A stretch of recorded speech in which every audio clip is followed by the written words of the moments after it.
I need to go to the Constitutional Court to stop this 5% VAT increase.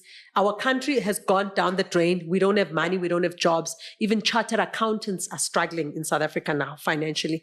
Our houses are being taken by the banks right now as I speak because we can't afford even our mortgages. We can no longer afford to feed, I don't want to call them ugly names, but they deserve those ugly names. We can't afford to feed a bloated government civil servants of 1.3 million workers who, majority of them, are stealing our money along with the politicians. We have no guardrails. The Constitutional Court is our last resort. We need to stop the Minister of Finance. We need to stop the President. We need to stop Cabinet. We need to stop the National Assembly. We need to stop all members of Parliament who are colluding against the people of this country. We cannot be run by an oligarchy that takes decisions unilaterally without consulting us, the citizens. We were never consulted, especially on a critical issue such as VAT. Already, the small number of taxpayers in this country are suffering to ensure that there's social relief grants. It's not our problem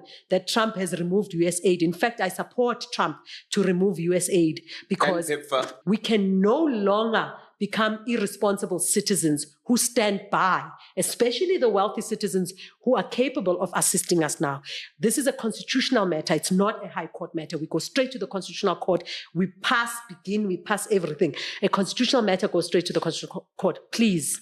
We cannot afford any VAT increase. In fact, we need to go to the Constitutional Court to reverse the first increase of 7.7% that Zuma put in place before he left in 2018 that took us from 14% to 15%. It was already unjust.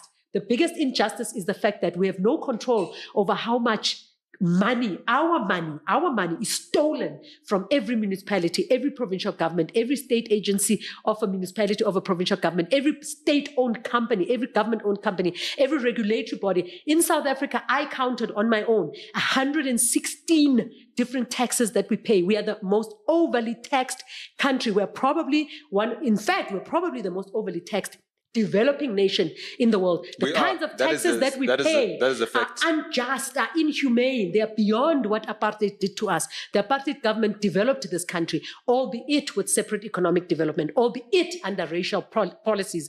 But we had less unemployment than we have now. We had less crime than we have now. We had less people being raped than we have now. We had competent prisons. We had competent schools. We had competent hospitals. We had competent courts. We had even the death penalty to protect us from the animals that are roaming the streets now, animals who don't even have permission to be in South Africa, illegal immigrants who can kill anyone and get away with it because they have no fingerprints, they can't be traced. And we have people who defend them through illegal and unconstitutional acts like the Bella Bill that says a child who is here illegally can stay illegally. Their parents can stay with them. How do you stay in a country illegally when your parent is a criminal? That nonsense needs to be taken to the Constitutional Court. We are not going to pay that. As much as we didn't pay for the e-tolls in Gauteng. By the way, in Gauteng, we didn't pay for e-tolls because people like me and many other people stood firmly by OUTA and said, we are not paying as Badali, and we never ever paid. Upanyaza last year, wasukuma ukdawa,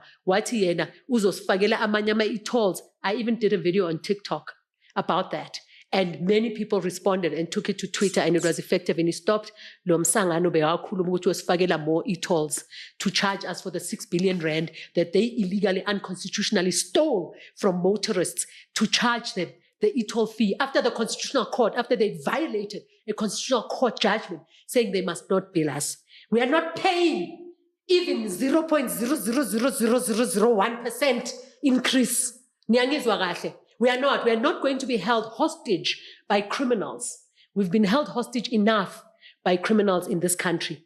We've been held hostage enough by incompetent thugs who are masquerading as government ministers, as members of parliament, as MECs, as MMCs, as public representatives, who are actually putting themselves on lists without even checking whether they are qualified to be on those lists. There are people in parliament who can read a balance sheet, who can read a management account statement from a government department, who don't know what a debit and a credit is, but they are MPs. We can't have that nonsense. We cannot be held hostage by an unaccountable government. This government is unaccountable. In fact, it's a mafia government. Kleptocracy. go to a cabinet meeting and unilaterally decide to make us pay for things that we cannot afford.